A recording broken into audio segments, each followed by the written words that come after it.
Have you ever wanted to play your favorite song in your video content? Or has anyone else wanted you to include a specific song in a project? Maybe a couple asked you to use their favorite Ed Sheeran song in their wedding video. Maybe you walked past a restaurant blasting Taylor Swift in one of your vlogs. Or some random guy behind you in Starbucks whistles a song he heard on the radio that morning. Guess what? All of those examples are copyrighted music, which means there's a good chance those videos will get flagged on YouTube for copyright infringement. And a copyright claim could demonetize your video or even block it completely. You probably don't think about it, but every time you hear a song in a video, someone somewhere is getting paid. It may be the artist who wrote the song or the labels that own that piece of music. If you want to use a song someone else wrote, you're going to have to either license it before you add it or give up all the monetization money to the creator or the publishing that owns that song. At its core, music copyright exists to protect the work of content creators just like you.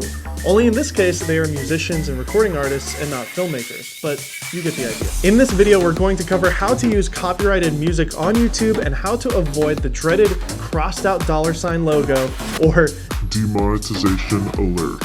Unless your name is Ed Sheeran or Taylor Swift, then you can't claim ownership of those songs, just like you don't want anyone else to claim the content you create. If you want to legally use copyrighted music on YouTube, then you'll have to go out and get approval from the original creator. This licensing process can be time-consuming, and it will definitely be expensive, especially when we're talking about big artists. But hey, some content creators are willing to take the hit, and if you're absolutely sure that a specific song is the best option for your project, then I would recommend uploading your video as private first and waiting for the video to be processed. That way you can see what happens and look at what YouTube's copyright system has to say. Here's an example. I just uploaded a video of me talking with some Coldplay on in the background.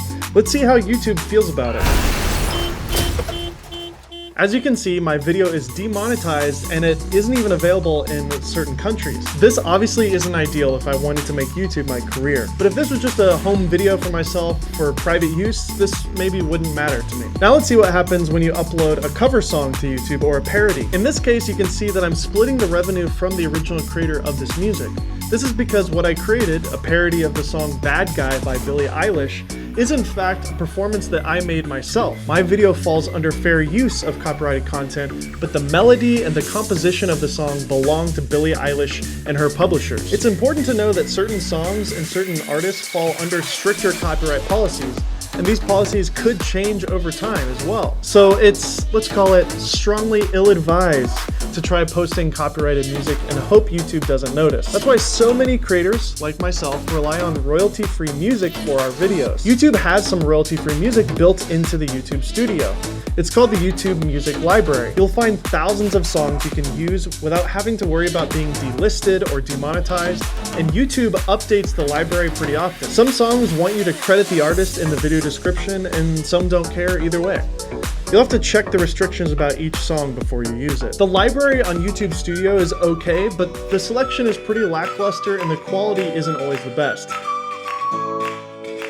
So I'm going to show you what sort of music you can get using Soundstripe instead. You see, Soundstripe actually hires professional musicians, some Grammy Award winning, from all over the world to write custom songs for their specific library. You'll also find amazing third-party tools to help you edit your videos, and there are plenty of genres and playlists designed to make finding music as easy as possible. Soundstripe is also adding more tracks every single week, and you'll never have to fear getting a copyright strike. Often when you're looking up royalty-free music online, you can find some options out there, but it just kind of sounds a little cheesy or kind of commercially. Soundstripe, like I said, hires amazing musicians and the tracks are custom to what they're doing, so if you want the best quality out there, I'd highly recommend checking out their library. If you have any questions about copyrighted music or YouTube's copyright rules, leave a comment down below, and make sure to watch this video if you want to learn even more about copyright-free music on YouTube.